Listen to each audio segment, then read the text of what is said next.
Hello, welcome to 40 Proof Crime. I'm Carla. Let's look at some news of interest. Ottawa, Canada. A 19-year-old man has been arrested following the deaths of 2 adults and 4 children. Fabio De Sousa was charged with 6 counts of first-degree murder and 1 count of attempted murder. Fabio is a Sri Lankan national, believed to be in Canada as a student. Police Chief Eric Stubbs said investigators found the edged weapon that was allegedly used in the killings. Unlike most, this mass killing was not a mass shooting. It was a mass killing. One of the victims, 35-year-old OK. This is a heck of a name, Darshani Bambaronyik Gumawaw, Darshani Dilanika Ekanyak. Her husband was also injured and is hospitalized in stable condition. The couple's 4 children, ranging in age from 2 months to 7 years of age, were found dead in the home. Another man, Amaraku Mubianals Tgamini Amarakun, who was 40 years old, was also killed. The family all were Sri Lanka nationals. Police were called to the home around 11 p.m. and the suspect was quickly arrested. Police are still trying to figure out the motive and if there is any relationship between the victims and suspect. Ottawa Mayor Mark Sutcliffe called the incident one of the most shocking incidents of violence in our city's history. There are no further details at this time.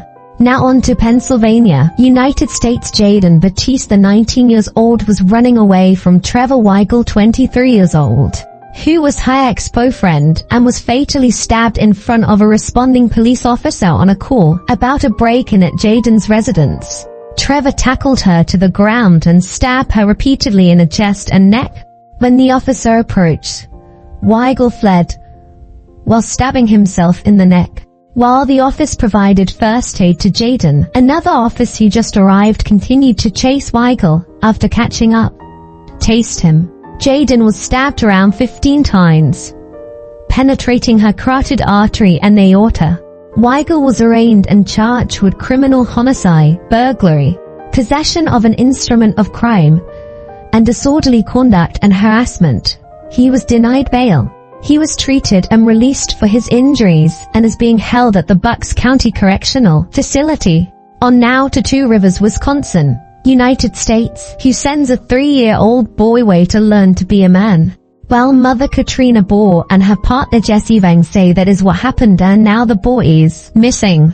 He was last seen at 8 in the morning on February 20 on the 3900 block of Mishicot Road in Two Rivers on the shores of Lake Michigan. Around 10:59 in the morning, the police received a call reporting the boy is missing. Elijah View was from Wisconsin Dells, around 150 miles away from Two Rivers, was sent by his mother, Katrina Bohr, to stay with Mr. Fang for disciplinary reasons. Ms. Bohr said she had sent her son to Mr. Fang so he could teach the boy how to be a man. Come on, really, the boy is 3 years old. What a load of crap. Mr. Vang would put the boy in timeout where Elijah had to stand up for 1 to 3 hours, or forced to take cold showers. That is not teaching a child to be a man, that is abuse. When Elijah disappeared, he was said to be wearing grey pants, a dark-colored long-sleeve shirt, and red and green dinosaur slip-on shoes. He is about 3 feet tall with brown hair and brown eyes, with a birthmark on his left knee. That morning he was also carrying his red and white plaid blanket.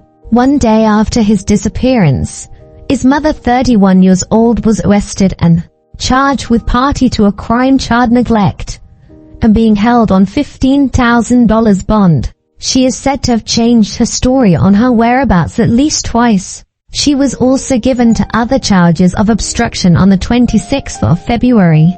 Her partner, Jesse Vang, 39 years of age, was also arrested and charged with child neglect. Fang has a history of criminal offense, including child abuse. He is being held on a $20,000 bond. The View family, who have not had contact with Elijah since he was a baby, have been heavily involved in the search of Elijah.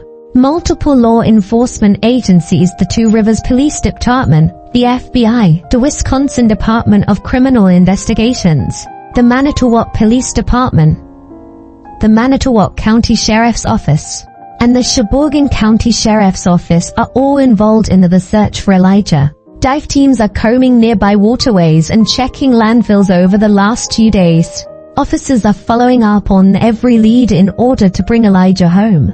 Officers and volunteers are knocking door to door, searching rivers, using drones and dogs as part of the search. In an update on Tuesday, February the 17th, the FBI was offering a reward of $15,000 for any information which might lead them to Elijah. Anyone with information can contact your local Crime Stoppers.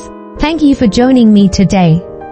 Please be safe and take care. Like and subscribe. Most importantly, send out your thoughts and prayers for Elijah that he is found safe and unharmed.